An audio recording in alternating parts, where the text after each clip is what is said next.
High Chancellor Zarok Brighteye's luminous eyes flickered with disbelief as he stared at the holographic application floating before him. His crystalline antennae twitched, a clear sign of agitation that sent ripples through the sacred halls of the Galactic Academy's administrative wing. "By the seven suns," he muttered, his voice echoing off the pearl-white walls. "This must be some sort of practical joke from those troublemakers in the quantum mechanics department." But no. As he continued scrolling through the application, his third heart began to race. The biosignatures were authentic, the genetic markers undeniable. A human. An actual, biological, gravity-bound human had applied to the most prestigious educational institution in the known universe. Zarok's assistant, Professor Lumi Starweaver, glided into his office on her anti-gravity platform. "Chancellor, the admission board is waiting in the crystal chamber for today's review session," she paused, noticing his unusual posture. "Is everything all right, sir?" Zarok let out a sound that could only be described as a cross between a laugh and a snort. "Oh, Lumi, you won't believe what just landed in our application pool. Remember those stories about the primitive species from that backwater spiral arm? The ones who still use combustion engines and think faster than light travel is theoretical physics." Lumi's bioluminescent spots pulsed with curiosity. The humans. But they haven't attempted contact with the Academy since the Great Rejection 3 centuries ago. Precisely, Zarok waved his upper appendages excitedly, causing the holographic display to wobble. And yet here we are, with an application that somehow passed all our preliminary screening protocols, including, he emphasized with a dramatic pause, the quantum consciousness evaluation. The implications hung in the air like suspended stardust.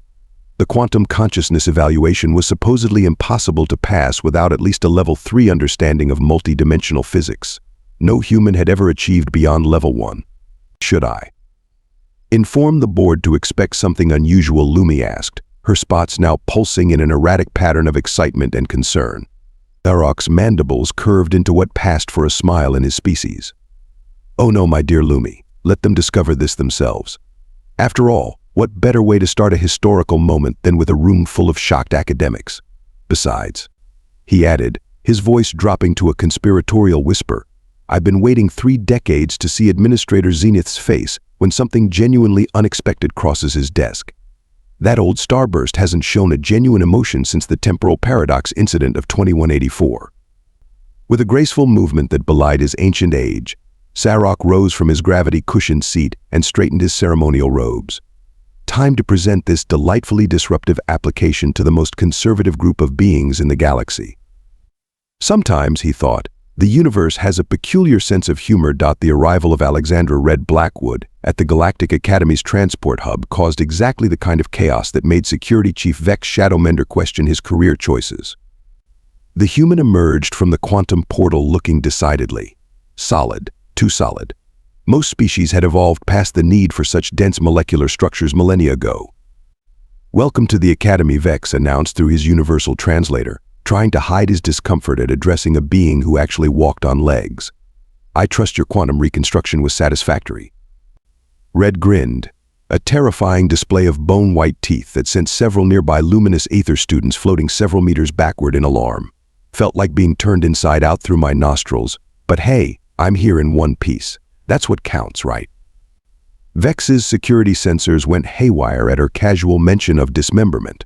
"Please refrain from discussing biological violence in public spaces. It disturbs the photosynthetic students." The human's strange red pigmented head fibers, which apparently gave her the nickname, caught the light of the 3 suns streaming through the crystal dome above. Several younger students had stopped pretending to read their quantum tablets and were openly staring now. "Is that really a Class 3 civilization specimen?" whispered Prince Va Lore of the Luminescent Empire to his companion, his natural bioluminescence dimming in disgust. "I heard they still sleep horizontal, like common matter." Red shouldered her bag, an archaic container that actually required physical contact to carry, and followed Vex down the gravity-adjusted walkway.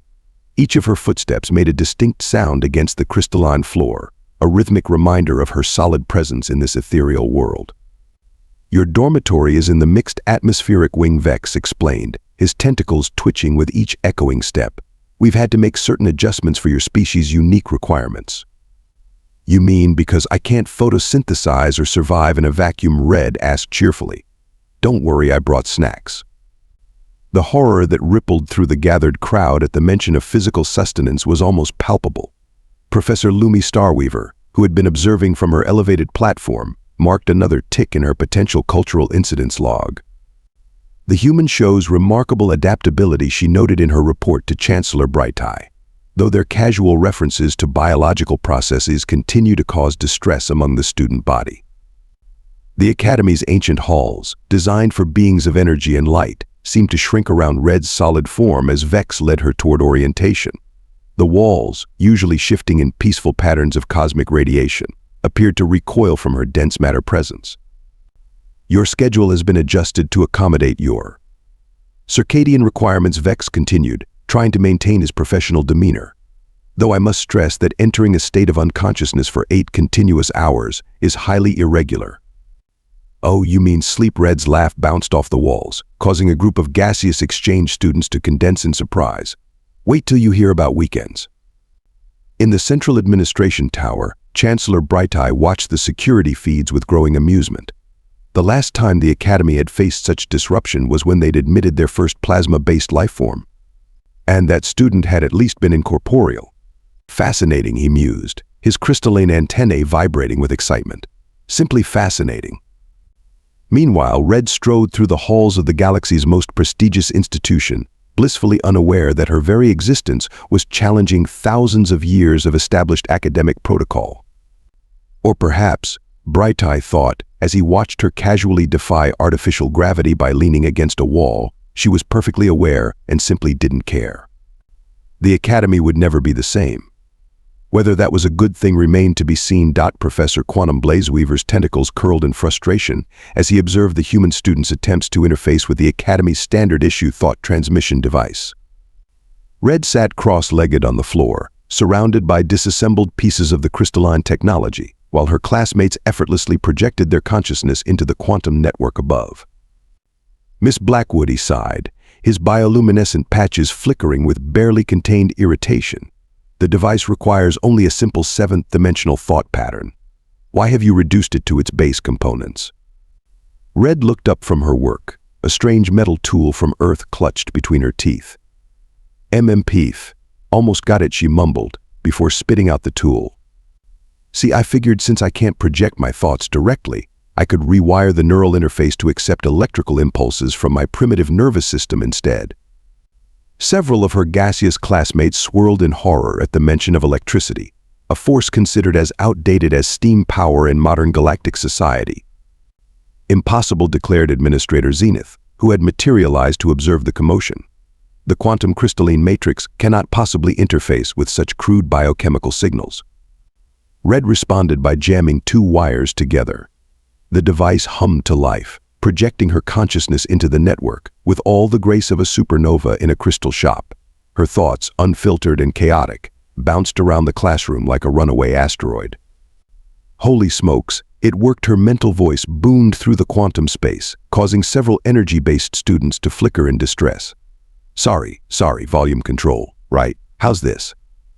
Professor Blazeweaver's expression shifted from horror to reluctant fascination. "While your methods are unconventional, the results are undeniable. Though I must ask, what exactly is a holy smoke?" In advanced spatial mathematics, Red faced similar challenges. The standard practice of visualizing 11-dimensional equations by becoming one with the universal consciousness proved slightly difficult for a being trapped in linear time. "Just use the standard meditation protocols," Prince Va Lore suggested with mock helpfulness, his form shimmering with smug superiority. "Oh wait, your species still believes in objective reality." Red scratched her head with a pencil, another archaic tool that had caused quite a stir when she first produced it. "Well, if I can't bend my mind around the math, maybe I can bend the math around my mind." She proceeded to cover an entire wall with what she called doodles explaining complex theoretical concepts through crude physical drawings. The most shocking part? It worked. "Fascinating," muttered Professor Lumi Starweaver, recording the incident. "The human has managed to reduce an 11-dimensional proof into a 3-dimensional representation without losing any of its fundamental properties." The final straw came during quantum combat training. While other students merged their consciousness with the battle simulations, Red's physical limitations forced her to approach the challenges differently. Miss Blackwood Security Chief Vex called out, his tentacles twisted in knots of stress. The purpose of this exercise is to demonstrate mastery over matter-energy conversion in combat scenarios, not to, as you put it, punch the quantum probability field in the face. Red, standing victorious over the simulation's dissipating energy patterns, shrugged. Hey, if it works, it works. Sometimes you don't need to calculate every possible timeline. You just need to hit the most likely one hard enough. In the faculty lounge later that day, the professors gathered to discuss the increasingly concerning situation. The human was succeeding, yes, but in ways that threatened to undermine thousands of years of established educational principles. She's corrupting the pure pursuit of knowledge with these physical solutions, Administrator Zenith complained, his form flickering with agitation. Chancellor Brighteye, however, seemed more amused than concerned. Perhaps he mused, we have become too set in our ways. After all, the universe did not achieve its current state by following a standard protocol. As if to punctuate his point, a distant crash echoed through the halls, followed by Red's voice, don't worry. Nothing 11-dimensional physics can't fix. The faculty collectively winced. It was going to be a very long semester. Prince Va Lore's bioluminescence pulsed with barely contained rage as he watched Red claim another victory in the quantum combat arena. His perfectly cultivated energy form flickered dangerously as the scoreboard updated, showing the human had somehow managed to surpass his previous record. This is an outrage, he declared, his voice resonating across multiple dimensional frequencies. She can't even properly perceive the quantum probability matrix, let alone manipulate it. Red wiped sweat from her forehead, another disturbing biological process that made several observers recoil. Look, Your Highness, maybe if you spent less time complaining about my methods and more time adapting your own, you wouldn't be in second place. The gathered crowd of students gasped, their various forms shimmering with scandal. No one spoke to the Crown Prince of the Luminescent Empire that way, especially not a solid matter being from a Class 3 civilization. You dare? Va Lore's form expanded, filling the arena with threatening patterns of light. I challenge you to a direct competition. Theoretical physics arena, tomorrow. Unless his tone dripped with cosmic condescension, your primitive neural pathways need more time to process the implications. Red's grin, still unsettling to most of her classmates, grew wider. Bring it on, Glowstick. The next day, the Academy's theoretical physics arena was packed. Students of all matter states crowded the observation platforms, while faculty members pretended they weren't taking bets on the outcome.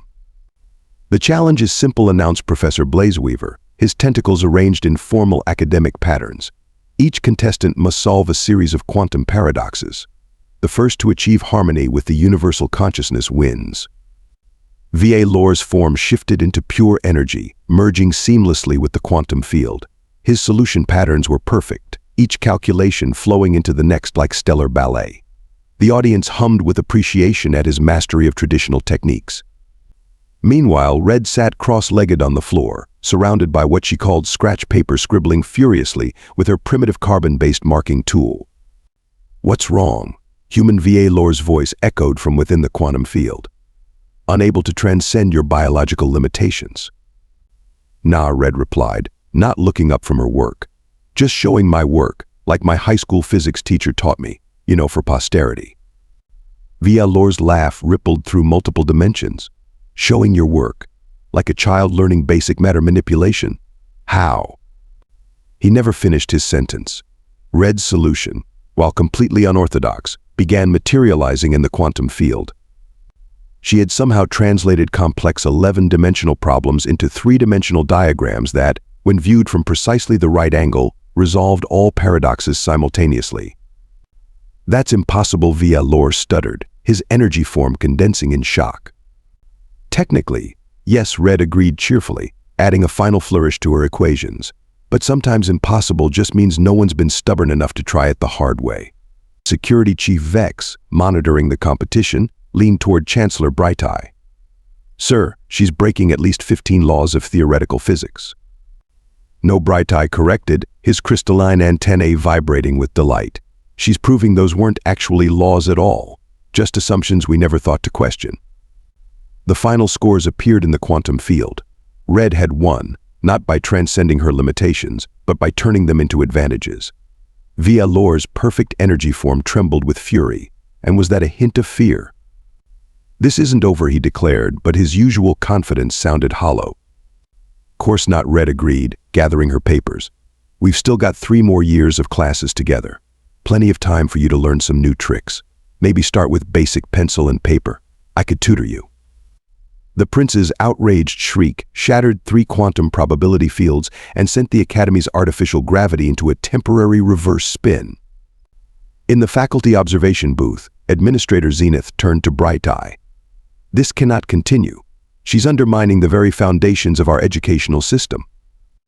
"No," Bright Eye replied thoughtfully, watching Red help restore normal gravity with a series of surprisingly effective physical kicks to the generator. "She's expanding them." Warning sirens screamed across all 11 dimensions as the Academy's quantum core began its catastrophic collapse. Emergency containment fields flickered uselessly against the growing instability, their perfectly calibrated frequencies unable to contain the chaos. "It's a targeted attack," Security Chief Vex announced, his tentacles twisted into emergency configuration. "Someone has introduced a consciousness virus into the core's neural matrix. It's corrupting the fundamental forces holding the Academy together." In the central control chamber, the galaxy's brightest minds fought desperately to maintain control. Prince Via Lore's energy form pulsed with concentrated effort as he attempted to merge with the quantum field and isolate the virus. Professor Blazeweaver's tentacles danced across dimensional controls, trying to stabilize the rapidly deteriorating situation. "Our traditional containment protocols are failing." Administrator Zenith's usually composed form wavered with genuine fear. "The virus adapts faster than we can respond."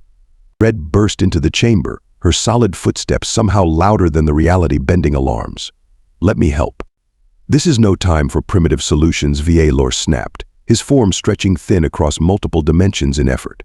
"The quantum core requires perfect harmony with higher dimensional physics." "Maybe that's exactly what the attackers are counting on," Red countered, pulling out her ever-present notebook. "You're all trying to solve this like advanced beings, but what if that's the problem?" Chancellor Bright Eye's antennae perked up. "Explain." "The virus adapts to higher dimensional responses instantly, right? But what if we go the other way?" Red's pencil flew across the paper. "What if we drop down to basic 3-dimensional solutions? Something so primitive the virus can't predict it." "Absurd," Zenith began, but Bright Eye cut him off. "Proceed." Red grinned that unsettling human grin. "Chief Vex, I need access to the maintenance tunnels. The physical ones no one uses anymore. And Professor Blazeweaver, remember that electrical interface I rigged up for class? We need to scale it up, way up." What followed was either brilliance or madness, depending on who you asked.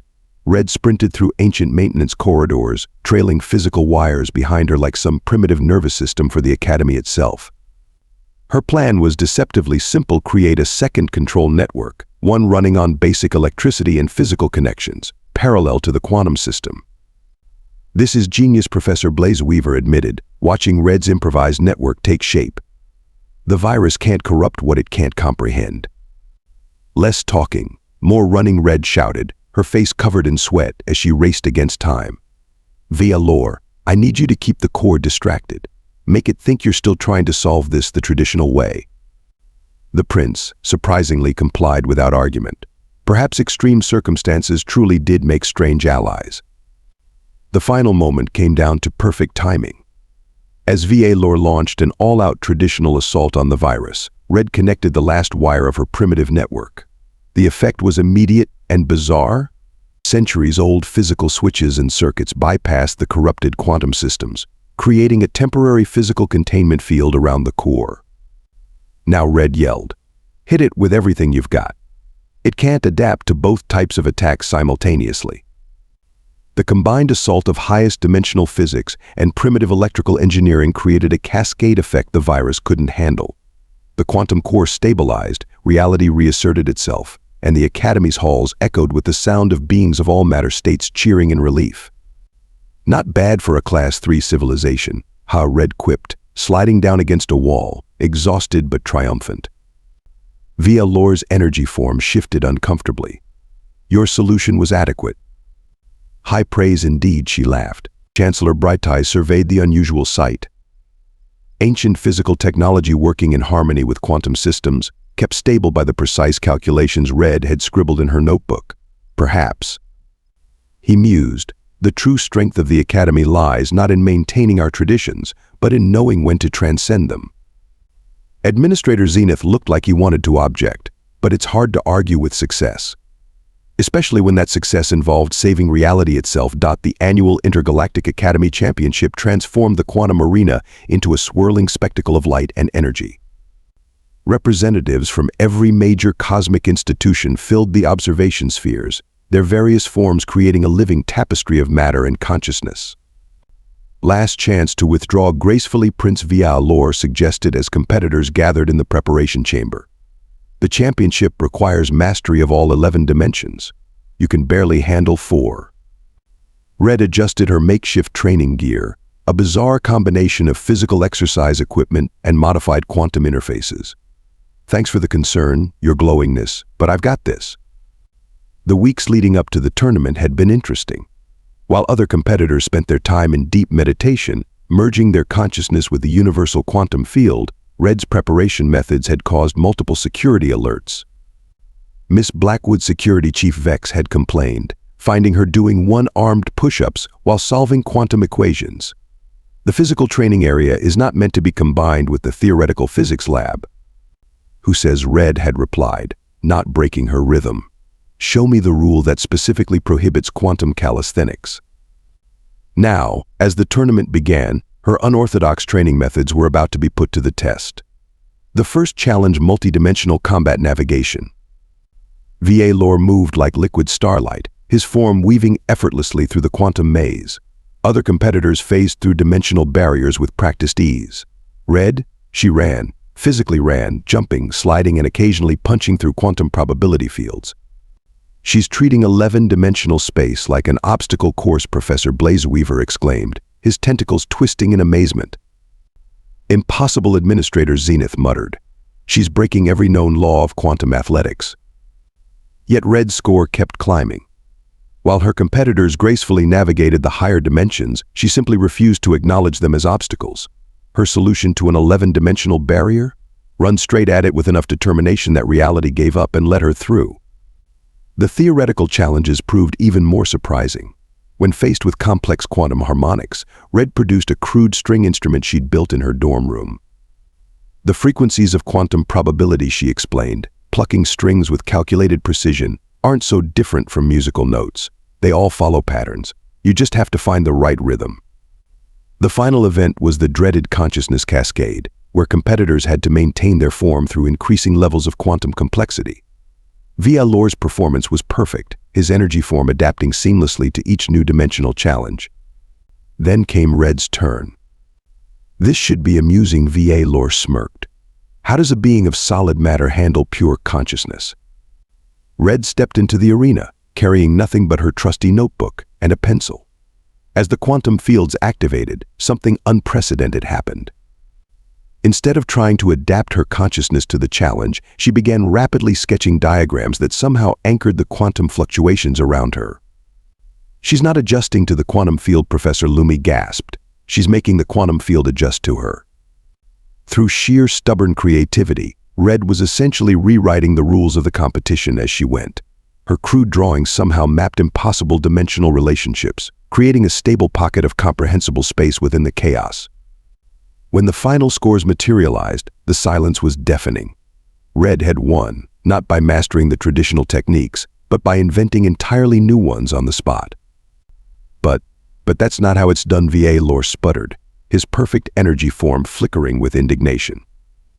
Maybe it should be, Chancellor Brighteye announced, floating down to the arena floor. Miss Blackwood has demonstrated that there's more than one way to achieve mastery. Perhaps it's time our definition of excellence evolved. Red tucked her pencil behind her ear, trying not to look too smug.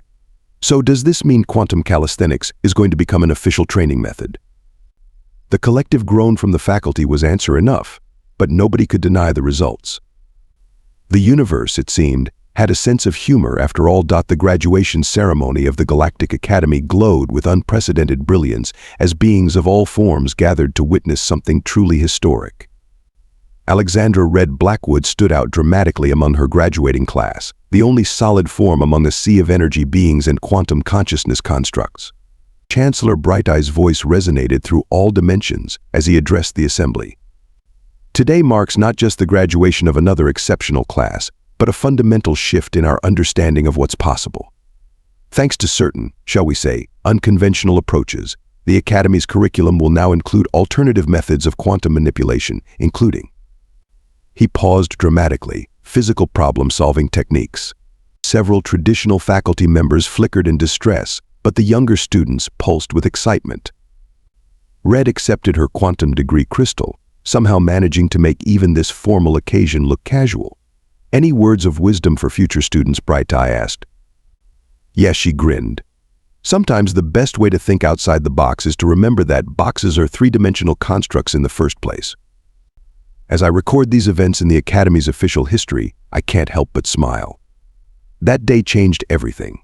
Now, decades later, our halls echo with the footsteps of students from all consciousness classifications, each bringing their own unique approach to universal understanding.